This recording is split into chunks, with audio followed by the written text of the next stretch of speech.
এই নদীতে নাকি জঙ্গল থেকে বাঘ জল খেতে আসে। চলে আসে কি বাবু, এমনকি নৌকাতে লাভও মারে।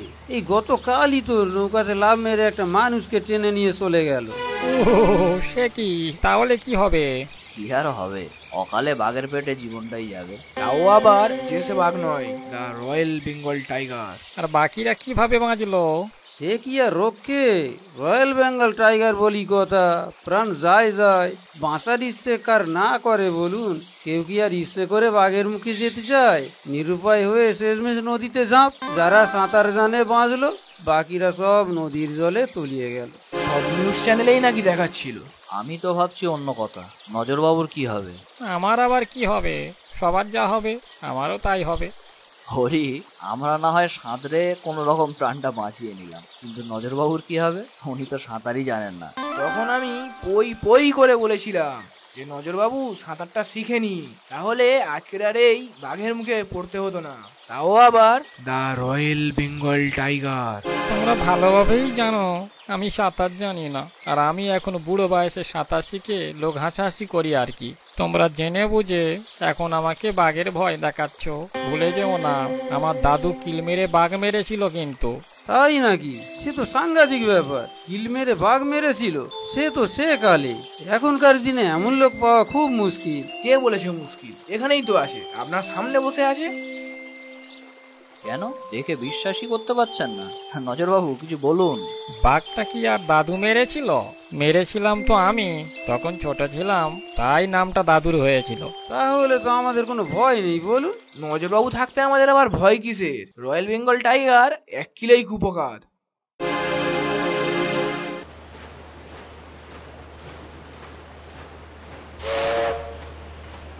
এবার সবাই একটু হুঁশিয়ার। আবার কি হলো? বাঘ এলো নাকি? সামনে কি কোনো বিপদ হতে পারে? মাঝি মশাই বলুন, আমরা সেইভাবে প্রস্তুত হব। এই নদীর বাঁকটুকু সব সময় ভয় কাজ করে, কখন কি না জানি হয়। না মানে কি হয় একটু খুলে বলবেন? ব্যাপারটা কিন্তু আমার মোটেই সুবিধে ঠেকছে না। এই বাঁকে চোরা চালানকারীদের রাজ। সুন্দরবনের সুন্দর গাছ কেটে আবাদে চালান হয়, আর তার সাথে চলে জীবজন্তু শিকার। শুনেছি তার রয়্যাল বেঙ্গল টাইগারের চামড়া বিদেশেও পাচার হয়। হয় বই কি, কিন্তু দেখবেন এ কথা যেন 5 কান না হয়, তাহলে আমার জানটা চলে যাবে বাবু। না, ও কেউ জানতে পারবে না। শুধু ওই গোপন জায়গাটা আমাদের যদি একটু দেখিয়ে দেন খুব ভালো হয়। খবরদার বাবু, ভুলেও ওইদিকে পা বাড়াবেন না। ওরা খুব ভয়ঙ্কর। জন্তুর সাথে মানুষের চামড়া, হাড় ও বিদেশে পাচার করে দেয়। বাবরে, এ তো জেনে বুঝে বাঘের মুখে হাত দেয়া। বেলা যে গড়িয়ে সন্ধ্যা নেমে এলো। যেখানে বাঘের ভয় সেখানেই সন্ধ্যা হয়। ওহে মাঝি, আর কতটা পথে যেতে হবে আমাদের গন্তব্যস্থলে পৌঁছাতে? এখনো অনেকটা পথ, প্রায় আধ ঘন্টা লাগবে বাবু। তাড়াতাড়ি চালাও, বিপদ সীমা অতিক্রম করো। আমি তো চেষ্টা করছি বাবু। কিসের একটা আওয়াজ শোনা যাচ্ছে না? হ্যাঁ, শুনতে পাচ্ছি গাছ কাটার আওয়াজ আর গুলিগোলার আওয়াজ। চোরা কারবারিদের চোরা কারবার শুরু হয়ে গেছে। এরা সুন্দরবনের এই সুন্দরী গাছগুলো কেটে সুন্দরবনের পরিবেশটা একেবারেই নষ্ট করে ফেলছে। ঠিক বলেছেন বাবু। আগের সুন্দরবন আর এখন সুন্দরবন রাত দিন ফারাক বাবু। পুলিশ প্রশাসন কোনো স্টেপ নিচ্ছে না কেন?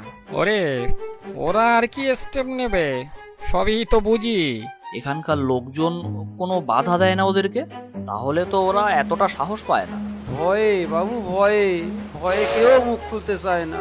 যে মুখ খুলবে পরের দিন সে নিখোঁজ হয়ে যায়, তার আর কোনো হদিস মেলে না। নিখোঁজ হয়ে যায়? এ তো আশ্চর্য ব্যাপার।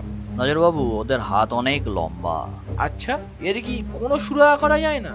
যে কোনো ভাবে কি বন্ধ করা যায় না এটা? একটা কথা সব সময় মাথায় রেখো, সব মানুষ খারাপ হয় না, আর তেমনি সব পুলিশ অফিসারও ঘুষখোর হয় না। কিছু সৎ পুলিশ অফিসারও আমাদের সমাজে আছে। যদি সেই সৎ পুলিশ অফিসারদের নজরে এই ঘটনাগুলো আনা যায় তবেই এর একটা সুরাহা হবে, আর আমাদের সেই কাজটাই করতে হবে। কি এই নৌকা বিহারে এসো অ্যাডভেঞ্চার? আমাদের জীবনটাই তো অ্যাডভেঞ্চার রহস্য। হরি ঠিক কথাই বলেছে, আমাদের জীবনটাই অ্যাডভেঞ্চার, রহস্যপূর্ণ। নজরবাবু, আপনার লেখা হলো? এবার তো কাজগুলো করতে হবে। এই তো শেষের মুখে, গল্পের লাস্ট পর্ব চলছে। গল্পর লাস্ট পর্বটা নাই লাস্টেই শেষ করুন। তাই করব ভাবছি। মাঝি মশাই, নৌকাটা ওই ওই পাড়টায় ভেড়ান দেখি। বাবু, ওই পারে তো নৌকা ভেড়ানোই যাবে না, ওই পারেই তো বিপদ বাবু। আপনারা যাই বলুন, আমি পারবো না। আমার বউ বাচ্চা আছে, আমি মরে গেলে তারা না খেয়ে মরবে বাবু। তোমার কিছু হবে না, আমরা আছি।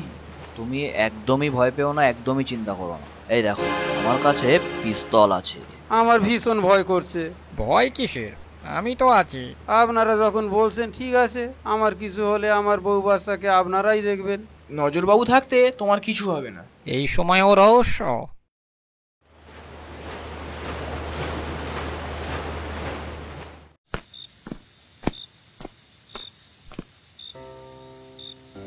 সকলে মন দিয়ে শোনো, আমাদের খুব সাবধানতা বজায় রেখে কাজটা করতে হবে। ওরা যদি কোনোভাবে জানতে পারে তাহলে কিন্তু আমাদের আর রক্ষে নেই। হরি, তুমি ক্যামেরাটা সবসময় অন রাখবে, ফাটাফাট ছবি তুলে ফেলবে।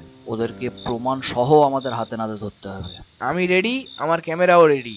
নজরবাবু, আপনি সবসময় আমার পিছনে পিছনে থাকবেন, এদিক ওদিক ঘোরাঘুরি করবেন না একদম। মাঝি মশাই, আপনি নৌকা তৈরি রাখবেন, আমি ইশারা করলেই ছাড়বেন।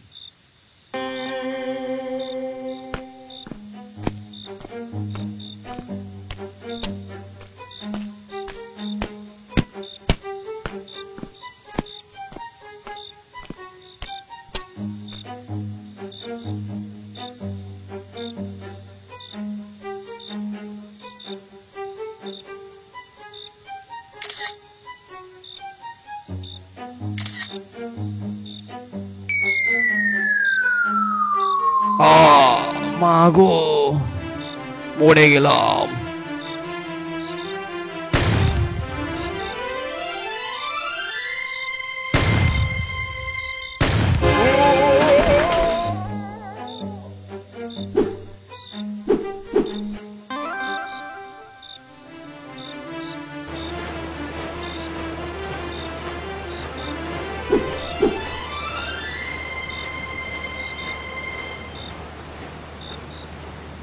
বাবু, আপনাদের সাহস আছে, এতদিন যেটা কেউ করে দেখায়নি সেটা আপনারাই করে দেখালেন। এবার বোধহয় সুন্দরবন আবার তার পরিবেশ ফিরে পাবে।